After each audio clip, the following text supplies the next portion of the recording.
Papa mummy के लिए best gift कारवा मिनी।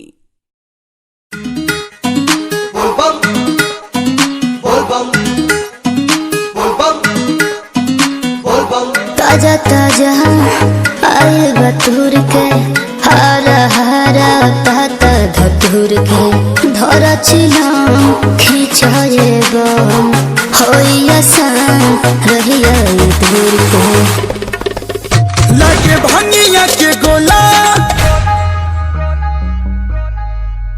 लागे भंगिया के गोला नमकीन जैसन आज ढमरुया आवाज करे बीन जैसन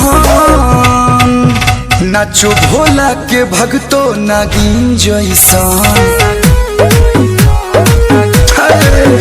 नाचो भोला के भगतो नागिन जैसन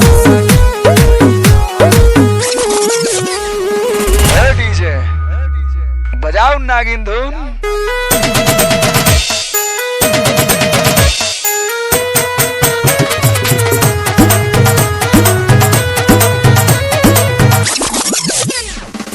भीड़ भइल बात खचा खचा गोड़ घसाए नहीं बचा बचा भोला दुआरिया लेके कमरिया हिले कमर देखला चला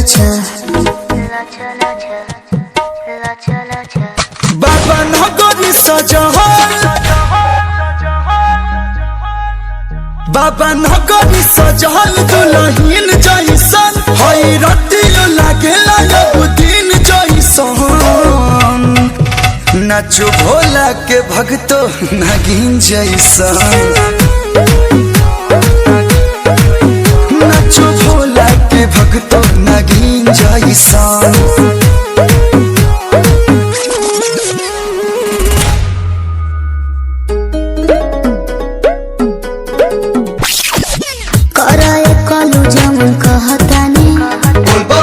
गंगा जी के पानी बाबा दुआर को चलो न ढार दो तबे तो खुश हुए भोले दानी। लोग लाइन में लगल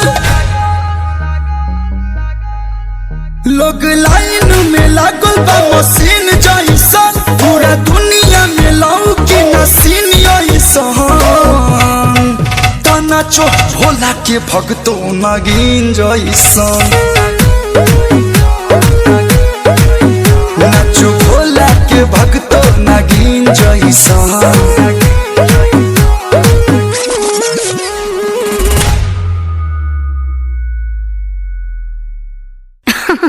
अरे पूरा इंडिया हिली बाबू, खाली तू देखत जा।